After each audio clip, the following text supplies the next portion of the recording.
Salut à tous, bienvenue pour une nouvelle vidéo sur Matosping à la découverte du bois Butterfly Harimoto Super ALC. Un super bois j'espère qu'on va découvrir tout de suite. Alors comme d'habitude les amis, je vous propose qu'on découvre les caractéristiques du bois, donc de ce bois Harimoto Inner Force Super ALC. Alors pas de surprise, hein, c'est exactement le même manche, le même... pas de changement par rapport au ALC, donc palette 152 par 158, manche similaire en épaisseur, il n'y a vraiment pas de différence, prise en main exactement la même. Voilà, juste la petite bande qui passe de bleu à, enfin qui passe de blanc au lieu de noir. Niveau poids, alors j'ai demandé un exemplaire assez léger, ils ont l'air d'être un peu plus légers que le ALC classique, donc là on va être sur... J'ai un exemplaire à 83 grammes, donc vraiment très léger. Après, vu que la palette est assez large et plus haute, ça fait quand on découpe les plaques, c'est un petit peu plus lourd. Donc finalement, c'est pas plus mal. On devrait avoir un équilibre qui est quand même pas mal. Concernant la fréquence, 1335 Hz. Donc pas très rapide, hein, vraiment là comme ça on classerait plutôt dans un bois off-moins. Alors pour le rebond, pas un rebond très élevé, mais quand même, on sent comme ça un bois offensif. Alors ce que j'aime bien, c'est la vibration qu'il renvoie. Elle est vraiment très agréable, hein. On sent un petit peu de rigidité, mais pas trop. Enfin, vraiment, la sensation est vraiment agréable. Niveau sweet spot, on est bien, hein, sur toute la palette, on est quand même sur quelque chose de relativement homogène. Et assez large tout de même, je tiens à le préciser. Je vais vous montrer en détail le bois sur toutes ses coutures.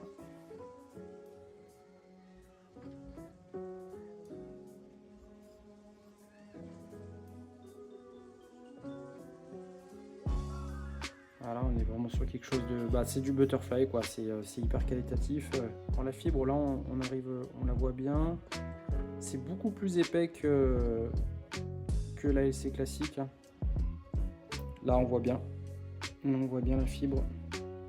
Super ALC. Les plaquages là sont assez clairs par rapport à la version ALC, je trouve. On va coller dessus en coup droit un Dynix 09C de 1 et en revers un Dynix 05 en 1.9 rouge.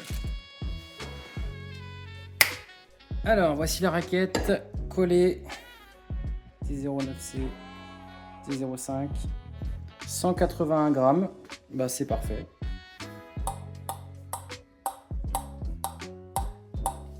Ils sont toujours la petite vibration agréable. Donc là, D05, il est bien, un beau petit rebond. Ah, c'est pas mal, hein, c'est vraiment pas mal, hein. Et voilà, c'est parti pour les tests à présent. Salut tout le monde, et ben nous voilà à la salle avec Lionel Crabe, un bon crabe, qui a de l'expérience. Pico 39. Pico 39, le fameux, il est connu internationalement, j'ai envie de dire. Plus que ça. Intergalactique. Voilà. Donc et ben on va tester en phase de jeu le Harimoto Super ALC. Alors sur ces premières balles avec le Harimoto Super ALC, sur le jeu à plat, on voit tout de suite que le bois n'est pas extrêmement rapide, on a un bon toucher, on sent bien la balle, donc vraiment agréable. On va sentir un petit peu plus le carbone, bah voilà, dès qu'on va se faire un petit peu rentrer dedans, ou dès qu'on va commencer à activer justement le carbone sur des phases un petit peu d'attaque, voilà, en top spin. D'ailleurs c'est assez impressionnant parce qu'on dirait que comme ça il n'est pas extrêmement rapide, mais par contre dès qu'on commence à bien rentrer dedans en top, que ce soit à table ou à distance, là on voit qu'on manque absolument pas de vitesse ni de puissance.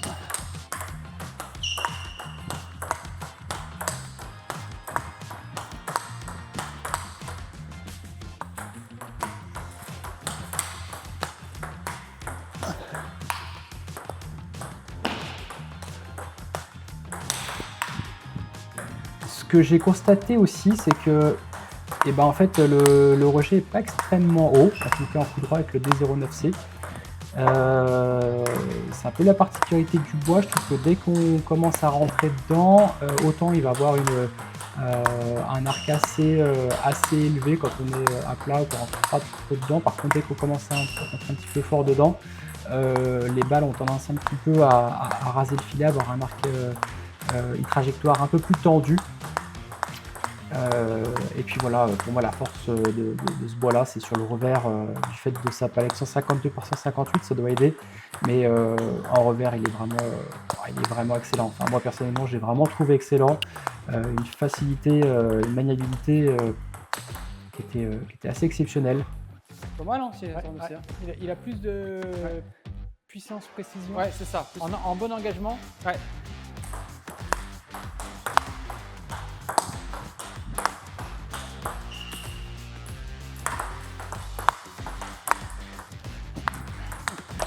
Waouh.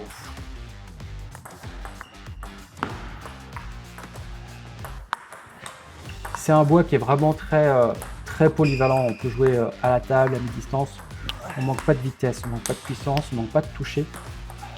On peut vraiment tout faire. Alors faut faire attention quand même, voilà, on peut faire des beaux comptes là-dessus. Très bon, très bon moteur, puis il accroche beaucoup la balle. Merde. Pardon. C'est assez précis, hein.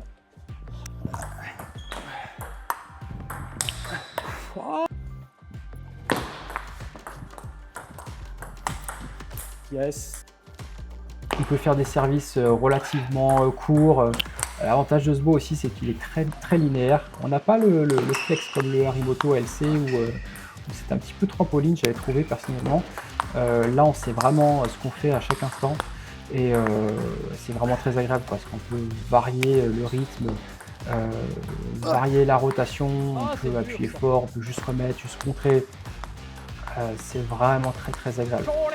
Voilà, après, il faut se faire un petit peu aussi à la sensation puisque, comme je disais, il paraît plutôt lent, mais par contre, dès qu'on commence à rentrer fort dedans, on sent vraiment qu'il a une grosse puissance. Bien joué.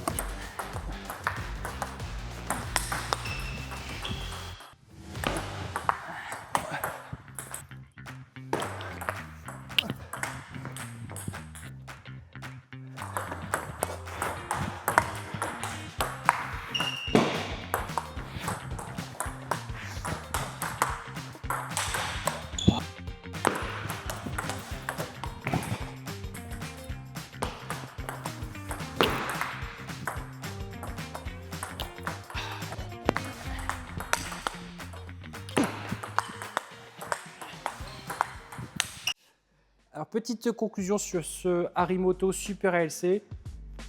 Bon, globalement, c'est un bon bois, ouais, qui reste quand même un bois de la gamme un petit peu pro.